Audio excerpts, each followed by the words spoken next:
Greetings, this is Sean Episcopo from ThroughTheNewTestament.com. In this series, I'll be reading from the King James Version of the Holy Bible for family and friends. 1 Corinthians chapter 7.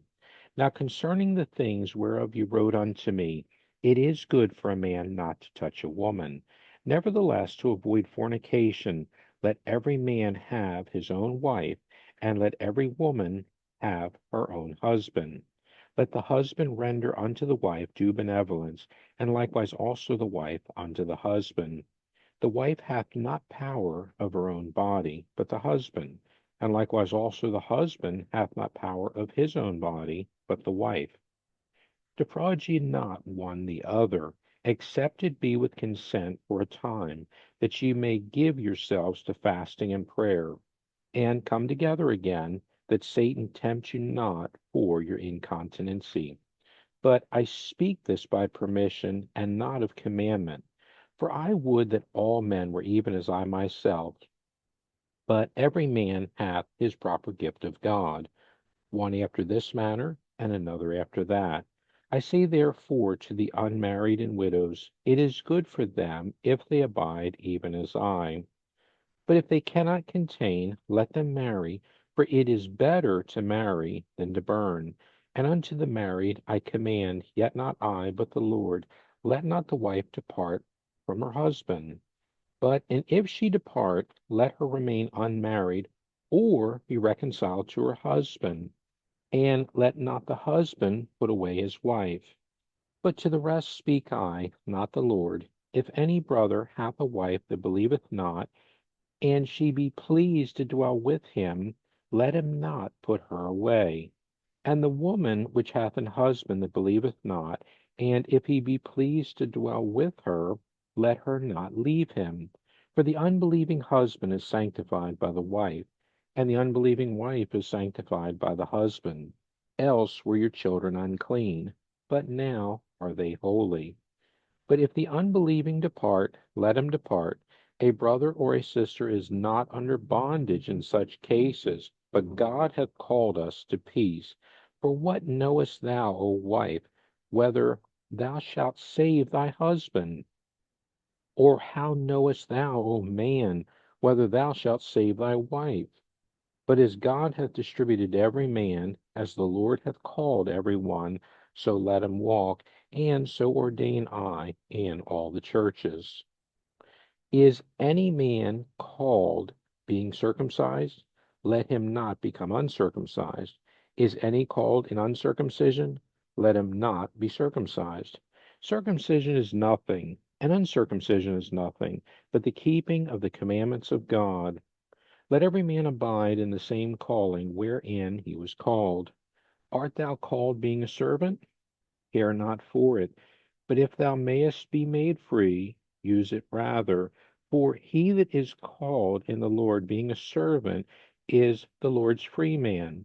Likewise also he that is called being free is Christ's servant. Ye are bought with a price. Be not ye the servants of men. Brethren, let every man wherein he is called therein abide with God. Now concerning virgins, I have no commandment of the Lord, yet I give my judgment as one that hath obtained mercy of the Lord to be faithful. I suppose therefore that this is good for the present distress. I say that it is good for a man so to be. Art thou bound unto a wife? Seek not to be loosed. Art thou loosed from a wife? Seek not a wife. But and if thou marry, thou hast not sinned, and if a virgin marry, she hath not sinned. Nevertheless, such shall have trouble in the flesh, but I spare you. But this I say, brethren, the time is short.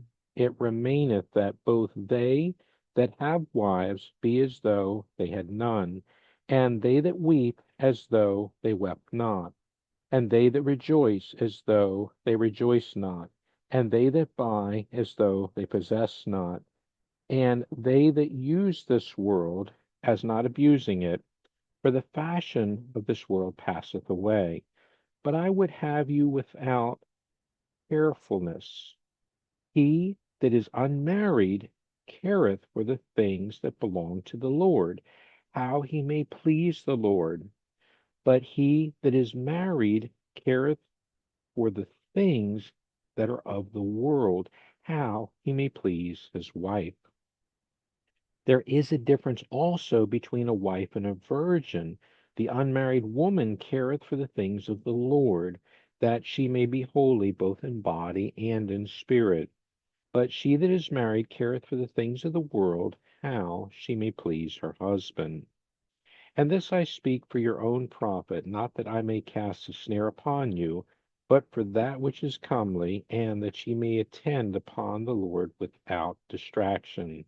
But if any man think that he behaveth himself uncomely toward his virgin, if she pass the flower of her age, and need so require, let him do what he will, he sinneth not, let them marry.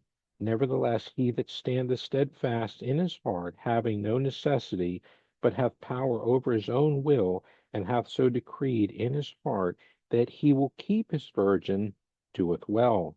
So then he that giveth her in marriage doeth well, but he that giveth her not in marriage doeth better. The wife is bound by the law as long as her husband liveth. But if her husband be dead, she is at liberty to be married to whom she will, only in the Lord. But she is happier if she so abide after my judgment, and I think also that I have the Spirit of God. Thanks so much for listening, and God bless.